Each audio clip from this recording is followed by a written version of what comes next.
Yes, beta. Good morning. Today we will discuss the topic apparent weight of a body in the lift.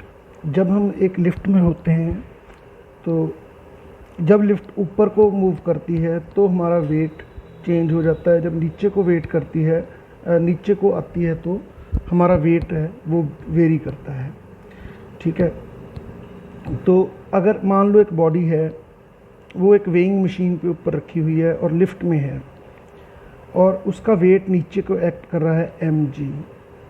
ठीक है, ये force नीचे को act कर रही है और इसका रिएक्शन वेइंग मशीन दे रही है। This reaction is the reading of the weighing machine. This is very important part कि जो भी वेइंग मशीन रिएक्शन देगी ये फोर्स जितनी होगी that is the reading of the weighing machine. ठीक है, तो पहला केस क्या है, पहले स्टार्टिंग में अगर रेस्ट पे है लिफ्ट तो वेइंग जो वेट है mg नीचे को एक्ट कर रहा है और रिएक्शन उसका ऊपर को आ रहा है, तो r should be equal to mg because this body is at rest. There is no net result of r and mg। अगर लिफ्ट को ऊपर को जा रही होती तो r mg से ज़्यादा ग्रेटर है और अगर नीचे को आ रही है तो mg is greater than r। अब रेस्ट पे है तो r is equal to mg, तो रेस्ट पे रीडिंग जो होगी वेइंग मशीन की वो mg के इक्वल होगी।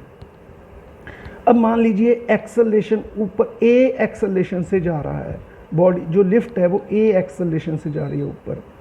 अगर a एक्सेलरेशन से ऊपर को जा रही है then this force must be greater than this. अगर हम सिर्फ इनको देखेंगे तो r अगर ग्रेटर होगा mg से then acceleration will be upward, तो r should be greater than mg। तो नेट फोर्स बॉडी पे क्या लग रही है, r माइनस mg, और उसका रिजल्ट क्या है, बॉडी में एक्सेलरेशन आ रहा है m इंटू ए। हमेशा इस चीज़ का ख्याल रखना है आपने, किसी बॉडी पे लगने वाली फोर्सेस, दो फोर्सेस या तीन फोर्सेस का रिजल्ट होता है m इंटू जिधर को उसमें एक्सेलरेशन आ रहा है। ठीक है,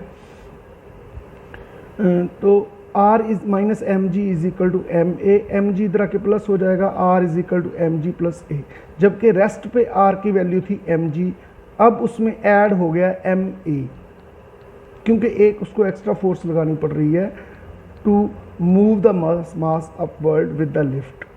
ठीक है, अगर मान लो बॉडी नीचे को, ये लिफ्ट नीचे को जा रही है एक्सेलरेशन ए से, तो इसका मतलब इस अगर हम बॉडी को देखें तो mg is greater than r, then mg minus r is the net force on this mass and it will be equal to m into ए।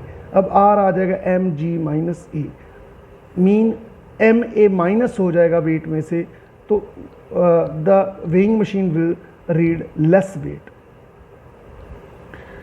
अगर ये यूनिफॉर्म मोशन में है, अगर ये लिफ्ट रेस्ट पे है तो भी r is equal to mg होगा।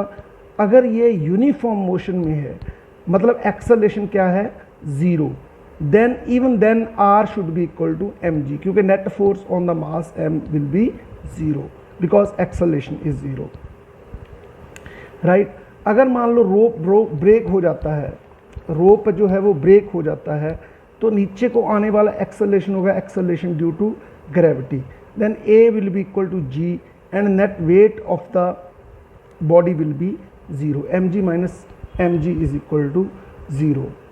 तो ये तीन केसेस थे। Weighing machine will show zero weight, this is also called weightlessness. कोई भी बॉडी जब एक्सेलरेशन ड्यू टू ग्रेविटी से गिरती है तो उसमें वेटलेसनेस आ जाती है, it does not feel weight. Right, so that's it about the lift problem. Next video में हम नेक्स्ट टॉपिक पे चलते हैं।